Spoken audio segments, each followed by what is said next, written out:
बच्चे लोग इसमें दो स्टेटमेंट दिया हुआ है और पहला स्टेटमेंट क्या बोल रहा है, the acidic strength of mono substituted nitrophenols is higher than phenol because of electron withdrawing group of nitro. ये सही है।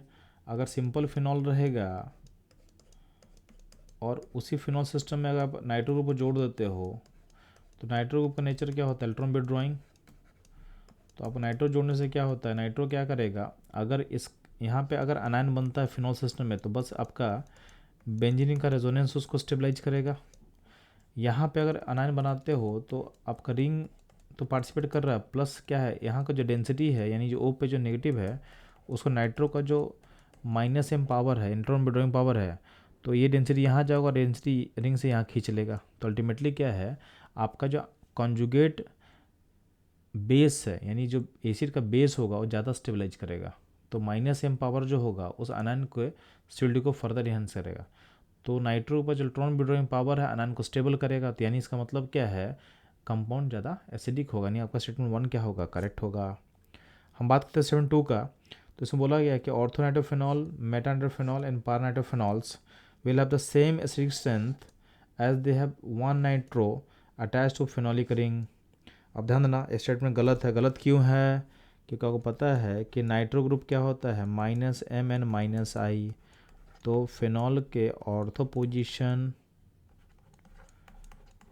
मेटा पोजीशन और पारा पोजीशन में अगर हम लगाते हैं नाइट्रो को तो उस केस में होता क्या है कि -m जो पावर है फिर नाइट्रो ग्रुप का वो ऑर्थो पारा पे काम करेगा। तो ऑर्थो पारा पे इसका -m या इसको आप बोलते हो -r बोलते हो, इफेक्ट काम करता है, मेटा पोजीशन पे नहीं काम करता है। ठीक है, मेटा पोजीशन पे जो m इफेक्ट या r इफेक्ट है उसको हम काउंट नहीं करते हैं। इसके अलावा ऑर्थो पारा और मेटा सारे पोजीशन में इसका -i इफेक्ट काम करेगा। तो -i हर जगह रहेगा। तो -i और -m में -m इफेक्ट ज़्यादा पावरफुल होता है तो उसको हम कंसिडर करेंगे। तो इसका जो अनायन बनेगा, अनायन का स्टेबिलिटी ऑर्थो और पारा में ज़्यादा होगा। तो ऑर्थो पारा का जो एसिडिटी होता है मेटा से ज़्यादा होता है। तो मान लेते हैं इसको नंबरिंग 1 करते हैं, 2 करते हैं, 3 करते हैं, तो सबसे लिस्ट एसिडिक होगा 2। अब बात करते हैं 1 एंड 3 में। तो 1 3 में क्या होता है, चूँकि -m जो पावर होता है डिस्टेंस से इंडिपेंडेंट होता है तो ऑर्थो एंड पारा पे उसका पावर सेम होगा। तो उस इफेक्ट से हम इसको सॉल्व नहीं कर पाएंगे। तो अगर हम -a पावर हो जाते हैं तो -a पावर डिस्टेंस से इन्वर्सली प्रोपोर्शनल होता है।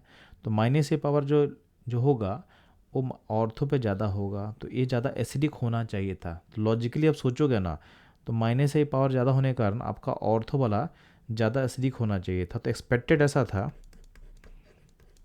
था ऐसा कि ऑर्थो वाला ज़्यादा एसिडिक होगा, फिर पारा और फिर होगा आपका मेटा वाला। लेकिन यहाँ पे एक कंडीशन होता है एक्चुअल, तो इन रियलिटी क्या होता है, यहाँ पे ऑर्थो पे हाइड्रोजन बॉन्ड हो जाता है। तो ऑर्थो पोजीशन पे ऑर्थो नाइट्रोफिनॉल में यहाँ पे H बॉन्ड होता है। क्या होता है, हाइड्रोजन बॉन्डिंग होता है। इस हाइड्रोजन बॉन्ड होने के कारण क्या होता है, इस H को निकालना क्या होता है, डिफ़िकल्ट होता है। तो H इजीली निकलता नहीं। इस चक्कर में आपका जो ऑर्थो वाले का एसिडिटी होता है पारा वाले से पीछे चला जाता है।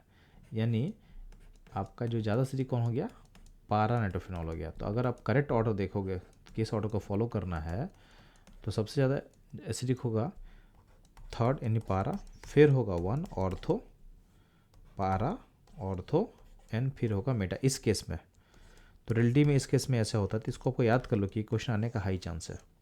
ठीक, तो आप तो ये समझ में आ गया ना कि तीनों का एसिडिटी एक नहीं होता है। इसका मतलब आपका जो स्टेटमेंट 2 होगा एक क्या होगा, इनकरेक्ट। पहला करेक्ट, सेकंड इनकरेक्ट, मतलब ऑप्शन सी होगा इसका अपना करेक्ट आंसर। तो बच लो, ये था इस क्वेश्चन का डिटेल एनालिसिस। मूव करते हैं हम लोग नेक्स्ट क्वेश्चन के एनालिसिस पे।